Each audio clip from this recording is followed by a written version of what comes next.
ఎన్నికల ప్రచారంలో భాగంగా పలాసలో పర్యటిస్తున్న జగన్ సభలో మాట్లాడుతున్నారా? లైవ్ చూద్దాం. ఆత్మీయతలు చూపిస్తా ఉన్నారు. మీ అందరి ఆప్యాయతలకు, మీ అందరి ప్రేమానురాగాలకు, మీ అందరి ఆత్మీయతలకు ముందుగా ప్రతి అక్కకు, ప్రతి చెల్లెమ్మకు,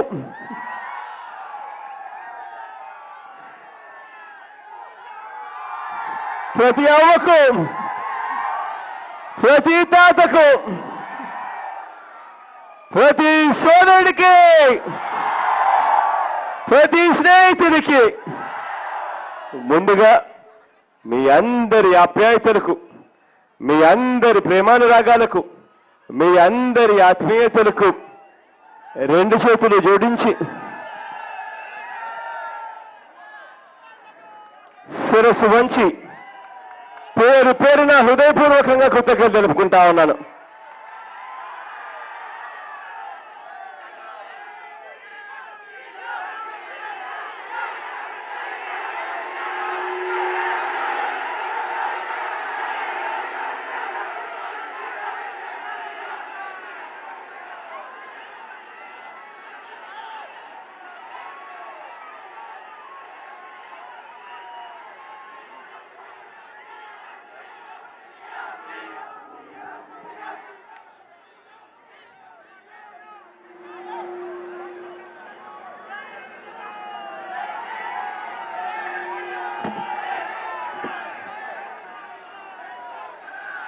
పాదయాత్ర చేస్తూ ఉన్నప్పుడు దాదాపుగా 3648 కిలోమీటర్ల ఆ పాదయాత్ర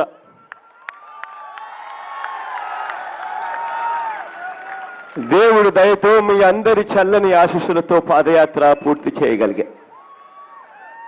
ఆ పాదయాత్ర చేస్తూ ఉన్నప్పుడు, ఈ నియోజకవర్గం గుండా నేను ప్రయాణం చేస్తూ ఉన్నప్పుడు మీరు చెప్పిన కష్టాలను, బాధలను నేను విన్నాను. ఆ రోజు మీరు ఏం చెప్పారు అన్నది నేను విన్నాను. మీ అందరికీ నేను భరోసా ఇచ్చి చెప్తా ఉన్నాను, నేను ఉన్నాను అని మీ అందరికీ భరోసా ఇచ్చి చెప్తా ఉన్నాను. ఆ రోజు మీరు చెప్పిన మాటలు ప్రతిదీ నాకు గుర్తుంది. అన్నా, రాష్ట్రంలోనూ దేశంలోనూ జీఎస్టీ ట్యాక్స్ అంటూ విన్నామన్నా, కానీ ఈ పలాసలో మాత్రం టీఎస్టీ అని చెప్పి తెలుగుదేశం పార్టీ ట్యాక్స్ వేస్తా ఉన్న పరిస్థితులను కూడా మీరు చెప్పినప్పుడు నేను విన్నా. ఏ రకంగా ప్రతి జీడిపప్పు ప్యాకెట్ మీద 10 రూపాయలు ఇక్కడి ఎమ్మెల్యే గారి అల్లుడికి ట్యాక్స్ కడతా ఉన్నారో పరిస్థితులు మీరు చెప్పిన మాటలు విన్నా. వ్యాపారులపై వేధింపులు, వినకపోతే అధికారులతో దాడులు అన్నీ కూడా నేను చూసా, విన్నా. బావలపాడు పోటు గురించి, పోటు వస్తుంది అని చెప్పి ఆనందం కొద్దో గొప్ప ఉన్నా, పోటు వల్ల మాకేమి మేలు జరుగుతుందన్నా అని చెప్పి అంటా ఉన్నా మీ స్వరం నేను విన్నా.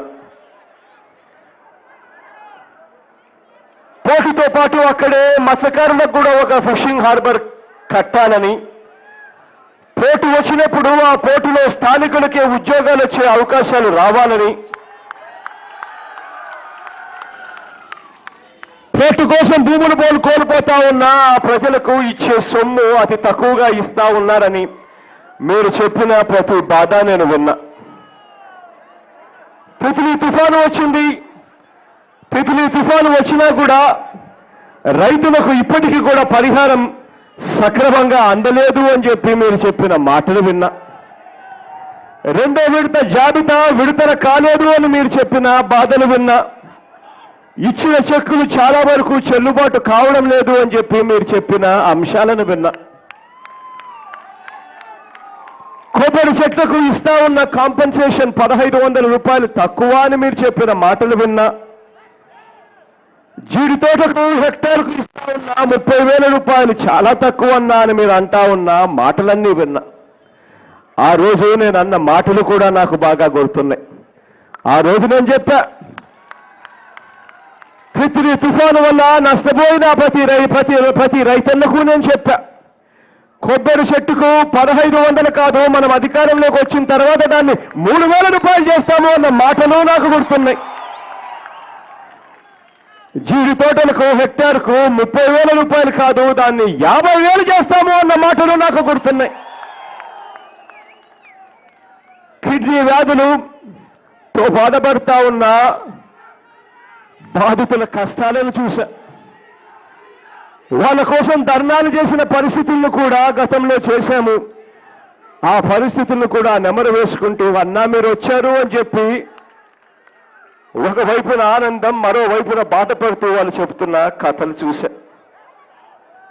కిడ్నీ బాధితులకు ఈ ప్రభుత్వం ఏమాత్రం కూడా మంచి చేయని పరిస్థితులు వాళ్ళు చెప్తా ఉన్నప్పుడు విన్నా. 1000 మంది రోగులుంటే కేవలం 370 మందికి మాత్రమే పెన్షన్లు ఇస్తా ఉన్నారన్నా అని చెప్పి వీళ్ళు చెప్తా ఉన్న బాధలు విన్నా. కిడ్నీ పేషెంట్లకు నెలకు దాదాపుగా 7-8 వేల రూపాయలు ఖర్చు అవుతా ఉంటే ప్రభుత్వం ఇచ్చే పెన్షన్ కేవలం ముష్టేసినట్టు అది కూడా 370 మందికి, అది కూడా 2500 మాత్రమే ఇస్తే ఎలా బతకగలుగుతాము అని చెప్పి ఆ రోజు కిడ్నీ పేషెంట్ నాతో అన్నప్పుడు వాళ్ళ బాధలు నేను విన్నా. డయాలసిస్ చేయించుకుంటున్న రోగులు 1000 మందిలో ఉంటే కేవలం 1400 మందికి మాత్రమే ప్రభుత్వ ఆసుపత్రిలో డయాలసిస్ జరుగుతా ఉంది అని చెప్తా ఉన్నప్పుడు ఆ బాధలు నేను విన్నా. నెఫ్రాలజిస్టులు లేరు, వైద్యం సరిగ్గా లేదు అని చెప్తా ఉన్నప్పుడు ఆ గుండె కోతను నేను చూశా. ఆ ప్రతి కిడ్నీ బాధితుడికి ఆ రోజు నేను చెప్పిన మాటలు ఇంకా నాకు గుర్తున్నాయి అని చెప్పి మరొక్కసారి మీ అందరికీ చెప్తా ఉన్నా. అధికారంలోకి వచ్చిన వెంటనే 3 నెలల తిరక్క మునిపే ఇక్కడే 200 బెడ్లతో super speciality cum research hospital కు వెంటనే వచ్చి టెంకాయ కొడతాం, 2 సంవత్సరాలలో హాస్పిటల్ పూర్తి చేసి నడిపిస్తాను అని చెప్పి మీ అందరికీ కూడా హామీ ఇస్తా ఉన్నాం.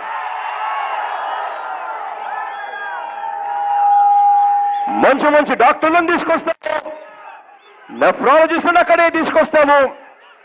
తీసుకురావడమే కాకుండా గ్రామాలకు వ్యాధి ప్రారంభ దశలోనే ట్రీట్మెంట్ అందేట్టుగా పరీక్షలు చేస్తాము.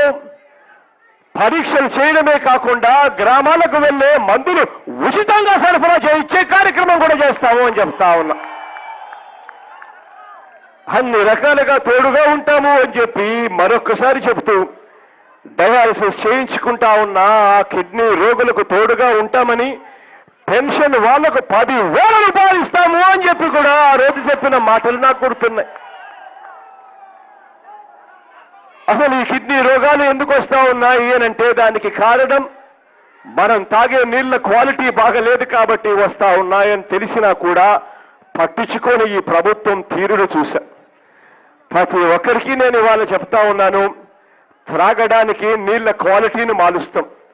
త్రాగడానికి రిజర్వాయర్ల గుండా కాలువలు తీసుకొచ్చి కాలువల ద్వారా కాలువల ద్వారా సాగునీరు, తాగునీరు ప్రతి ఒక్కరికి అందేట్టుగా చేస్తాము సర్ఫేస్ వాటర్ ద్వారా అని చెప్తా ఉన్నా. ఇవన్నీ కూడా నేను చెప్పిన ప్రతి మాట నాకు గుర్తుంది పాదయాత్రలో. ఇవాళ ఒక్కసారి ఆలోచన చేయమని అడుగుతా ఉన్నా. 5 సంవత్సరాలు చంద్రబాబు నాయుడు గారి పాలన చూశారు కాబట్టి మరో 20 రోజుల లోపే ఎన్నికలు జరగబోతా ఉన్నాయి కాబట్టి ఒక్కసారి ఆలోచన చేయమని అడుగుతా ఉన్నా. అసలు అభివృద్ధి అంటే ఏమిటి అన్నది ఒక్కసారి ఆలోచన చేయమని అడుగుతా ఉన్నా. ఈ పెద్ద మనిషి చంద్రబాబు నాయుడు గారు నోరు తెరిస్తే నేను విపరీతంగా అభివృద్ధి చేశాను అని అంటాడు. కానీ నాకు తెలిసిన అభివృద్ధి, మీకు తెలిసిన అభివృద్ధి ఏమిటి అని నేను అడుగుతా ఉన్నా.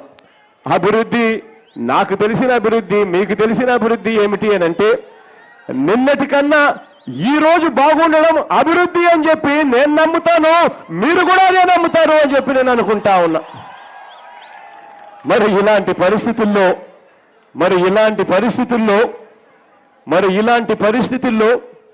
నిన్నటి కన్నా ఈ రోజు మనం బాగున్నామా అన్నది ఒక్కసారి మీరంతా కూడా ఆలోచన చేయమని కోరుతా ఉన్నా. అడుగుతా ఉన్నా మిమ్మల్ని అందరినీ కూడా నేను ఒక్కసారి మీ గుండెల మీద చేతులు వేసుకొని ఆలోచన చేయమని అడుగుతా ఉన్నా. రైతులకు రుణాలు మాఫీ చేశారా అని అడుగుతా ఉన్నాను. ఎన్నికలప్పుడు చంద్రబాబు నాయుడు గారు చెప్పిన మాట మేరకు రైతులకు 0 వడ్డీ ఇవాళ రైతులకు వస్తా ఉందా అని అడుగుతా ఉన్నాను. మీ అందరినీ కూడా మీ గుండెల మీద చేతులు వేసుకొని ఆలోచన చేయమనని. రైతులకు గిట్టుబాటు ధరలు ఇవాళ వస్తా ఉన్నాయా అని చెప్పి ఒక్కసారి మీ గుండెల మీద చేతులు వేసుకొని ఆలోచన చేయమని అడుగుతా ఉన్నా. 2 చేతులు పైకెత్తి ఇలా ఇలా ఇలా ఇలా ఇలా ఇలా ఇలా ఇలా ఇలా ఇలా ఇలా ఇలా ఇలా ఇలా అక్క చెల్లెమ్మలకు పొదుపు సంఘాల రుణాలు మాఫీ అయ్యాయా అని చెప్పి నేను అడుగుతా ఉన్నాను మీ అందరికీ కూడా.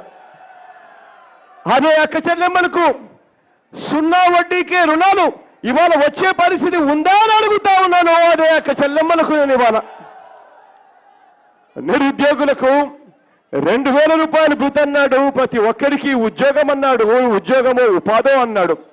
ప్రతి ఇంటికి 2000 అన్నాడు. నెల 2000 అన్నాడు. 60 నెలల కాలంలో 60 నెలలు ఇంటూ 2000 అని అంటే ప్రతి ఇంటికి 1,20,000 రూపాయలు బాకీ పడ్డాడా కాదా అని అడుగుతా ఉన్నాను మీ అందరి తరఫున. ఆ 1,20,000 రూపాయలు మీకు అందాయా అని అడుగుతా ఉన్నాను మీ అందరి సమక్షంలో. బెల్ట్ షాపులు రద్దు అన్నాడు. ఎన్నికల వేళ మొట్టమొదటి సంతకం బెల్ట్ షాపులు రద్దు అని చెప్పి సంతకం చేశాడు. ఇవాళ నేను అడుగుతా ఉన్నా, మీ గ్రామాలలో మందు దొరుకుతా ఉందా లేకపోతే మందు ఏర్లై పారుతా ఉందా అని అడుగుతా ఉన్నాను మిమ్మల్ని అందరినీ కూడా.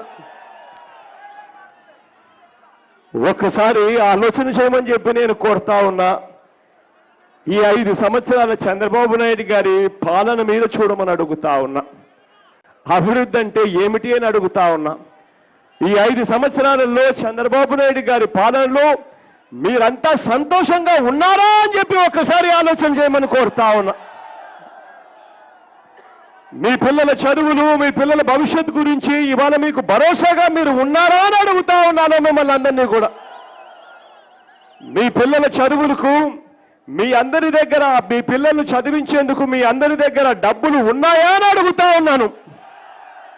మీ పిల్లలను చదివించేందుకు ఇవాళ మీరు ఆస్తులు అమ్ముకోకుండా చదివించే పరిస్థితి ఇవాళ మీకు ఉందా అని అడుగుతా ఉన్నాను మిమ్మల్ని అందరినీ కూడా.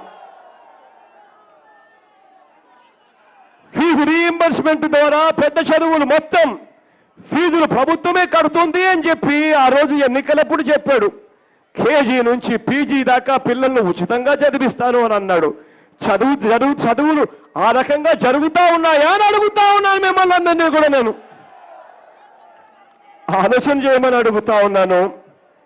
మీ ఇళ్లల్లో, మీ గ్రామాలలో, పట్టణాలలో చదువుకొని ఉద్యోగం కోసం చూస్తున్న ఆ అక్క చెల్లెమ్మలు ఏమంటున్నారు అని చెప్పి ఒక్కసారి ఆలోచన చేయమని అడుగుతా ఉన్నాను. ఆ రోజు ఎన్నికలప్పుడేమో జాబ్ రావాలంటే బాబు రావాలన్నారు. ఈ రోజు పరిస్థితి నేను అడుగుతా ఉన్నా, జాబు రావాలి అనంటే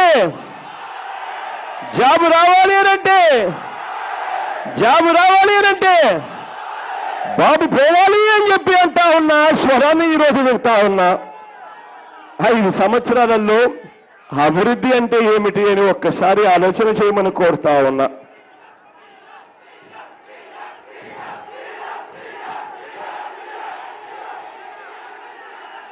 ఈరోజు అడుగుతా ఉన్నా, చంద్రబాబు ప్రభుత్వంలో గత 5 ఏళ్లలో మీ చుట్టూ ఉన్న తమ్ముళ్ళని అడగండి, మీ చుట్టూ ఉన్న చెల్లెలను అడగండి. అమరావతి వెళ్తున్నారా? అమరావతిలో ఉద్యోగాలు ఉన్నాయా? లేక హైదరాబాదు, బెంగళూరు, చెన్నైకి వెళ్తా ఉన్నారా ఉద్యోగాల కోసము అని చెప్పి మీ గ్రామాలలో ఉన్న మీ తమ్ములను అడగండి, మీ చెల్లెమ్మలను అడగండి. ఏ తల్లి, ఏ తండ్రి అయినా తమ పిల్లలను ఎందుకు చదివిస్తారు? ఒక్కసారి ఆలోచన చేయమని అడుగుతా ఉన్నా. ఆ పిల్లలు గొప్పగా చదవాలని, చదివితేనే వాళ్ళు పేదరికం నుంచి బయటకు వస్తారని, ఇప్పుడు ఉన్న పరిస్థితుల నుంచి మెరుగైన కుటుంబం, మెరుగైన పరిస్థితిలోకి వాళ్ళు రావాలి అని చెప్పి, ఆ కుటుంబం పోవాలి అని చదువులు చదివిస్తారు ఏ తల్లి అయినా, ఏ తండ్రి అయినా.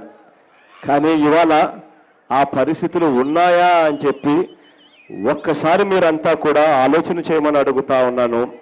మీ గుండెల మీద మీరు చేతులు వేసుకొని, రాష్ట్రం విడిపోయేటప్పుడు 2014లో చంద్రబాబు నాయుడు గారు ముఖ్యమంత్రి అయ్యేటప్పటికీ ఆ రోజు లెక్కలు తేల్చారు. రాష్ట్రంలో 1,42,000 ప్రభుత్వ ఉద్యోగాలు ఖాళీగా ఉన్నాయని అప్పట్లో కమల్నాథన్ కమిటీ అనే నివేదిక లెక్కలు తేల్చింది. ఆ 1,42,000 ఉద్యోగాలు వస్తాయని, మన పిల్లలు గవర్నమెంట్ ఉద్యోగాలు వస్తాయని చెప్పి ఎదురు చూస్తూ ఆ ఉద్యోగాలు ఎప్పుడు వస్తాయో, పరీక్షలు ఎప్పుడు రాయాలో అని చెప్పి కోచింగ్లు తీసుకుంటూ వేల రూపాయలు ఆ కోచింగ్ల మీద తగలేస్తా ఉన్న పరిస్థితులు ఇవాళ ఉన్నాయి. ఆలోచన చేయమని అడుగుతా ఉన్నా. ఆ 1,42,000 ఉద్యోగాలలో ఇదే పెద్ద మనిషి చంద్రబాబు నాయుడు గారు ఎన్ని ఉద్యోగాలు ఇచ్చాడు అని అడుగుతా ఉన్నాను మీ అందరి తరపున. ఇదే పెద్ద మనిషి ఆ 1,42,000 ఉద్యోగాలు ఇవ్వకపోగా 1,42,000 ఉద్యోగాలకు రిటైర్ అయిన వాళ్ళను కూడా కలుపుకుంటే ఈ 5 సంవత్సరాలలో ఈ 1,42,000 ఉద్యోగాలు, ఖాళీగా ఉన్న ఉద్యోగాలు అక్షరాల 2 లక్షల ఉద్యోగాలకు ఎగబాకిన పరిస్థితి ఇవాళ చూస్తా ఉన్నాం. 2 లక్షల పైగా ఖాళీలుగా ఉద్యోగాలు ఉన్నా కూడా పట్టించుకోని పరిస్థితి ఇవాళ ఈ రాష్ట్ర ప్రభుత్వం పనితీరుపై చూస్తా ఉన్నాం. ఒక్కసారి ఆలోచన చేయమని అడుగుతా ఉన్నాం. రాష్ట్రంలో ప్రతి సంవత్సరం 10వ తరగతి పాస్ అయ్యే వాళ్ళు ఎంతో మంది తెలుసా? 5 లక్షల మంది రాష్ట్రంలో ప్రతి సంవత్సరం 10వ తరగతి పాస్ అవుతా ఉన్నారు. ఇంటర్మీడియట్ పాస్ అయ్యే వాళ్ళు ఎంతో తెలుసా? రాష్ట్రంలో 4 లక్షల మంది ప్రతి సంవత్సరం ఇంటర్మీడియట్ పాస్ అవుతా ఉన్నారు. డిగ్రీ ఎంతమంది చదువుతా ఉన్నారో తెలుసా? పాస్ అయి బయటకు వచ్చే వాళ్ళు ఎంతమంది ఉన్నారో తెలుసా? 1,80,000 మంది ప్రతి సంవత్సరం డిగ్రీ పుచ్చుకొని బయటికి వస్తా ఉన్నారు, పాస్ అయి ఉద్యోగాల కోసం ఎత్తుక్కుంటూ. పీజీ చదువులు చదువుకొని 1,00,000 మందికి పైగా ప్రతి సంవత్సరం పీజీ చదువులు చదువుకొని బయటకు వస్తా ఉన్నారు. వీళ్ళందరూ కూడా చూసేది ఏమిటి అంటే ఉద్యోగాల కోసం చూస్తా ఉన్నారు. ఇవాళ రాష్ట్ర ప్రభుత్వం ఇన్ని లక్షల మంది ప్రతి సంవత్సరం బయటకు వస్తా ఉన్నా కూడా ఉద్యోగాలు ఇవ్వాల్సింది పోయి ఆ ఉద్యోగాలను తాకట్టు పెడతా ఉన్న పరిస్థితి ఇవాళ రాష్ట్రంలో చూస్తా ఉన్నాము. 2 లక్షల పైచిలకు ఉద్యోగాలు ఖాళీగా ఉన్నా కనీసం వాటిని నింపాలి అన్న ఆలోచన చేయని ప్రభుత్వం ఇవాళ చూస్తా ఉన్నాం. రాష్ట్రంలో 1,70,00,000 ఇళ్లున్నాయి. రాష్ట్రంలో 1,70,00,000 ఇళ్లుంటే ఈ పెద్ద మనిషి చంద్రబాబు నాయుడు గారు ఎన్నికలప్పుడేమో ప్రతి ఇంటికి 2,000 ఇస్తానన్నాడు. ఆ 1,70,00,000 ఇళ్లకు నెలగలా 2,000 ఇస్తానన్ను అని అన్నాడు. ఆ 2,000 గత దేవుడెరుగు. కాస్తో కూస్తో ఉద్యోగాలు వచ్చే అవకాశం ఉన్న ఆ ప్రత్యేక హోదా అన్నను కూడా తాకట్టు పెట్టిన పరిస్థితులు ఇవాళ రాష్ట్రంలో కనిపించడం లేదా అని అడుగుతా ఉన్నాను. ఇదే చంద్రబాబు నాయుడు గారు పరిపాలనలో ఒక్కసారి గమనించమని అడుగుతా ఉన్నా. నిరుద్యోగుల పరిస్థితి ఇవాళ ఎలా ఉందో ఒక్కసారి చూడమని అడుగుతా ఉన్నా. నా 3,648 కిలోమీటర్ల పాదయాత్రలో చదువులు చదివించలేని ఆ తల్లిదండ్రుల పరిస్థితులను చూశా. చదువుల కోసం అప్పుల పాలై ఆస్తులు అమ్ముకుంటా ఉన్న ఆ తల్లిదండ్రులను చూశా. ఆ చదువులు అయిపోయిన తర్వాత డిగ్రీ చేత పుచ్చుకొని ఉద్యోగాల కోసం వెతుకుతా ఉన్న ఆ పిల్లల్ని చూశా. వీరందరి బాధలను నేను విన్నాను, నేను చూశాను. మీ అందరికీ నేను ఇవాళ చెప్తా ఉన్నాను, మీ బాధలు నేను విన్నాను, మీ బాధలు నేను చూశాను. మీ అందరికీ నేను ఇవాళ భరోసా ఇస్తా ఉన్నాను. నేను ఉన్నాను అని మీ అందరికీ నేను భరోసా ఇస్తా ఉన్నాను ఇవాళ అని చెప్తా ఉన్నా. రేపొద్దున దేవుడు ఆశీర్వదించి మీ అందరి చల్లని దీవెనతో రేపొద్దున మనందరి ప్రభుత్వం అధికారంలోకి వచ్చిన తర్వాత ఈ రోజు నేను మీ అందరికీ కూడా భరోసా ఇస్తూ ఉద్యోగాల కోసం, చదువుల కోసం అవస్థలు పడతా ఉన్న ప్రతి తల్లికి, ప్రతి తండ్రికి నేను ఇవాళ హామీ ఇస్తా ఉన్నా. ప్రతి తల్లి తండ్రి చదువుకునే దానికోసం మొట్టమొదటి అడుగు వేసే ఆ ప్రతి పిల్లాడి కోసము చెప్తా ఉన్నా. ప్రతి తల్లి తండ్రికి నేను చెప్తా ఉన్నా, మీ పిల్లాడిని మీరు ఇంజనీరింగ్ చదివిస్తారు, డాక్టర్ చదివిస్తారు, కలెక్టర్ వంటి ఏ చదువులు చదివిస్తారో మీ ఇష్టం, మీరు చదివించండి. ఎన్ని లక్షలు ఖర్చు అయినా పర్వాలేదు, దగ్గరుండి నేను చదివిస్తాను, ₹1 కూడా మీకు ఖర్చు లేకుండా అని ప్రతి తల్లికి తండ్రికి చెప్తా ఉన్నా. అంతేకాదు ఆ ప్రతి తల్లికి ప్రతి తండ్రికి నేను ఇవాళ ఇంకొకటి కూడా చెప్తా ఉన్నా. మీ చదువులే కాదు, ఉద్యోగాల కోసం మన ప్రభుత్వం అధికారంలోకి వచ్చిన తర్వాత మనం ఏం చేయబోతా ఉన్నాము అన్న విషయాల మీద ఈరోజు ఈ మీటింగులో కాసేపు నేను మీ అందరికీ కూడా చెబుతాను. రేపొద్దున దేవుడు ఆశీర్వదించి మీ అందరి చల్లని దీవెనలతో రేపొద్దున మనందరి ప్రభుత్వం అధికారంలోకి వచ్చిన తర్వాత మనం చేయబోయే మొట్టమొదటి పని ఏమిటో తెలుసా? మొట్టమొదటి పని, రాష్ట్ర పరిధిలో ఖాళీగా ఉన్న దాదాపుగా 2,30,000 ఉద్యోగాలు ఏదైతే ఖాళీగా ఉన్నాయో అవన్నీ కూడా మొత్తం భర్తీ చేసే కార్యక్రమం చేస్తాను మొట్టమొదటిగా అని చెప్తా ఉన్నాను. అంతేకాదు ప్రతి సంవత్సరం జనవరి 1వ తేదీ వచ్చేసరికి నోటిఫికేషన్లు జారీ చేస్తాము, నోటిఫికేషన్ల కొరకు క్యాలెండర్ కూడా జారీ చేస్తాము అని చెప్పి మీ అందరికీ కూడా హామీ ఇస్తా ఉన్నా. అంతేకాదు ఉద్యోగాలు తేవడం కోసం, ఉద్యోగాలు రావడం కోసం మనం చేయబోయే ఇంకొక విప్లవాత్మక మార్పు ఏమిటో తెలుసా? ఆ విప్లవాత్మక మార్పు, ఇవాళ మనకు పోర్టులు వస్తూ ఉన్నాయి. ఇవాళ మనము పరిశ్రమలు రావాలి అని చెప్పి మనం భూములు ఇస్తాం, ఎదురు చూస్తాం. కానీ ఆ పరిశ్రమలు, ఆ పోర్టుల ద్వారానో, ఆ పోర్టులు వచ్చినా, ఆ పరిశ్రమలు వచ్చినా మనకు ఉద్యోగాలు వస్తూ ఉన్నాయా లేదా అని చూస్తే మన వాళ్ళకు ఉద్యోగాలు రావడం లేదు. ఎక్కడో వేరే రాష్ట్రాల్లో ఉన్న వాళ్ళందరికీ ఉద్యోగాలు వచ్చే పరిస్థితి ఇవాళ కనిపిస్తూ ఉన్నాయి. ఇది పూర్తిగా మార్చేస్తాము అని చెప్పి మీ అందరికీ నేను ఇవాళ హామీ ఇస్తా ఉన్నా. రేపొద్దున దేవుడు ఆశీర్వదించి మనందరి ప్రభుత్వం అధికారంలోకి వచ్చిన వెంటనే మొట్టమొదట శాసనసభలోనే ఒక చట్టాన్ని తీసుకొస్తాం. ఆ చట్టం 75% ఉద్యోగాలు పూర్తిగా లోకల్ వాళ్ళకే ఇవ్వాలి అని చెప్పి చట్టాన్ని తీసుకొస్తాం. దానివల్ల వచ్చే పరిశ్రమలే కాదు, ఉన్న పరిశ్రమలన్నీ కూడా ఖచ్చితంగా ఈ చట్టాన్ని అమలు చేయాల్సి వస్తుంది. 75% ఉద్యోగాలు ఖచ్చితంగా స్థానికులకే వచ్చేలా చట్టం తీసుకొస్తామని మీ అందరికీ కూడా హామీ ఇచ్చి చెప్తా ఉన్నా. ఇంతేకాదు గవర్నమెంట్లో కాంట్రాక్టుకు తీసుకునే సర్వీసులు చాలా ఉన్నాయి. ఇవాళ ఆర్టీసీ బస్సులు తీసుకోండి.